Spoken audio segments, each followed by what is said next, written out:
Alors bonjour à tous, bienvenue dans cette vidéo. Alors comme précédemment annoncé, je voudrais faire un point sur cette idée d'HPI, d'HPE, d'HPC que j'entends de plus en plus souvent. De plus en plus souvent, j'ai des personnes qui me disent mais je me demande ce que je suis parce que j'ai passé un test en ligne, on m'a dit que j'étais HPE, et j'ai passé un test du QI, on m'a dit que j'étais HPI, et puis en même temps on parle de multipotentiel et ça me correspond, donc je ne sais plus qui je suis. Bon bref, donc c'est la grosse confusion, la grosse salade. Bon, alors qu'est-ce qu'on entend derrière ces sigles? HPI, HPE, HPC, haut potentiel intellectuel, haut potentiel émotionnel, haut potentiel créatif. Alors, présenter les choses comme ça n'a absolument aucun sens. Pourquoi? Mais parce que les personnes qui sont concernées par ce profil sont tout ça en même temps. C'est à la fois des personnes ultra sensibles, des personnes qui ont un fort QI et qui ont de la créativité. C'est ça qui caractérise ce profil. Sinon, on parle de que, entre guillemets, d'hypersensibilité ou que, entre guillemets, de haut QI ou que, entre guillemets, de multipotentiel. On peut être multipotentiel sans être surdoué. Donc, ce qui fait ce profil, c'est vraiment ces trois aspects. Alors c'est vrai qu'il n'y a pas de terminologie satisfaisante. Pour moi, la plus mauvaise, c'est le HPI, justement, parce que ça n'indique que, entre guillemets, une notion intellectuelle. Et vraiment, pour moi, c'est dommage. Et d'ailleurs, ça crée, de mon point de vue, des choses embêtantes. Je ferai une autre vidéo là-dessus sur le mental et sur comment bien le positionner pour que ce soit intéressant. HP, j'aime bien parce que c'est très ouvert. J'aime bien aussi le mot zèbre. Je sais qu'il y a beaucoup de personnes qui n'aiment pas ce mot. Voilà. Quant à surdoué, c'est vrai que bon, il y a quelque chose d'un petit peu ronflant qui déplaît généralement aux personnes concernées.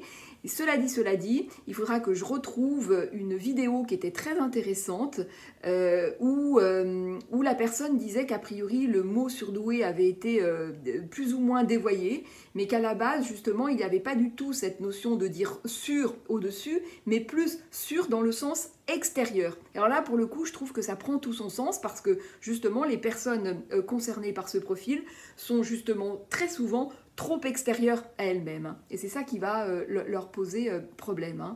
Donc là, pour le coup, je trouvais une idée intéressante. Bref, donc voilà, donc un surdoué, c'est tout ça. Mais quand on a dit ça, évidemment, force est de constater que tous les surdoués ne sont pas identiques. Et c'est bien normal, personne n'est identique. De toute façon, tout le monde est différent, tout le monde est atypique, bien entendu. Et on a tous une façon d'être au monde, que ce soit surdoué ou pas, une façon d'être au monde, une structure de personnalité qui est différente d'un individu à l'autre. Grosso modo, il y a 3 grandes façons d'être au monde, 3 portes d'entrée qu'on retrouve dans différents modèles de développement personnel, que l'on retrouve aussi dans la process communication, un modèle auquel je fais parfois référence parce que je l'affectionne tout particulièrement, parce que je l'ai vraiment expérimenté, mais je ne l'ai pas expérimenté en l'ayant connu, je l'ai expérimenté en amont en fait. C'est pour ça que pour moi il est aussi pertinent. Voilà, parce que vraiment j'ai pu me rendre compte de sa pertinence. Bon bref, donc 3 grandes portes d'entrée, donc 3 façons de percevoir le monde. C'est soit je perçois le monde à la base par ma pensée factuelle, donc grosso modo quand je viens au monde, l'idée c'est de dire pour m'en sortir il faut vraiment que je comprenne, donc pensée analytique, ou alors la porte d'entrée c'est le ressenti, il faut que je ressente profondément les choses, ou alors il faut être dans l'action pour acquérir de l'expérience. Action-réaction. Voilà grosso modo les 3 grandes portes. Alors évidemment, ça ne veut pas dire que quand j'ai une pensée analytique et factuelle, je ne ressens pas. Ça ne veut pas dire que quand je ressens, je ne peux pas penser. Ça ne veut pas dire que je ne peux pas agir. Rien de tout ça. Évidemment qu'on a tous, à des dosages différents, les 3 choses. Mais c'est un mode vraiment privilégié. Et ce qui va se passer, c'est que lorsque la personne est sous stress, ou de par son histoire de vie, de la façon dont ce qu'on a attendu d'elle, la façon dont on l'a sollicité, eh bien la personne peut avoir tendance à se scinder. Et c'est ainsi que certaines personnes vont rester soit en mode très mental, plus mental, hein, ou alors des personnes qui vont rester dans un niveau très émotionnel, ou ceux qui sont aussi toujours dans une action très intense. Mais les surdoués qui sont dans une action très intense, déjà je pense qu'il y en a moins, et surtout on les voit moins. On les voit moins parce qu'eux ne restent pas coincés, justement parce qu'ils expérimentent des choses, et finalement leur potentiel, ils arrivent à le développer. Hein. Ceux qui restent coincés, c'est ceux qui sont soit en mode émotionnel, soit plus en mode mental, et c'est ceux-là qu'on voit. Hein. Voilà. Donc le truc, c'est que les personnes qui sont plus en mode émotionnel, c'est elles qui souvent vont douter de leur surdouance. Parce qu'elles vont se dire, je ressens les choses, mais j'arrive pas bien à mettre des mots, j'arrive pas, parfois j'entends, j'ai la mémoire qui s'embrouille, je retiens pas les choses, voilà. Mais en fait, le truc, c'est que tout passe par le corps, mais pas comme un hypersensible. Tout passe par le corps, mais de façon extrêmement fine.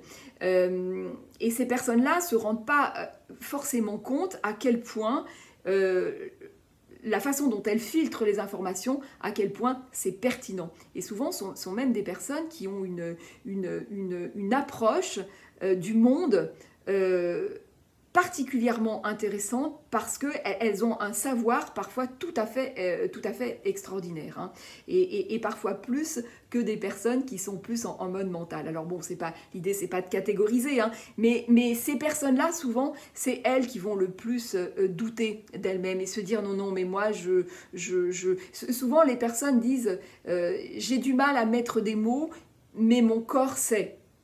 En deux mots, hein.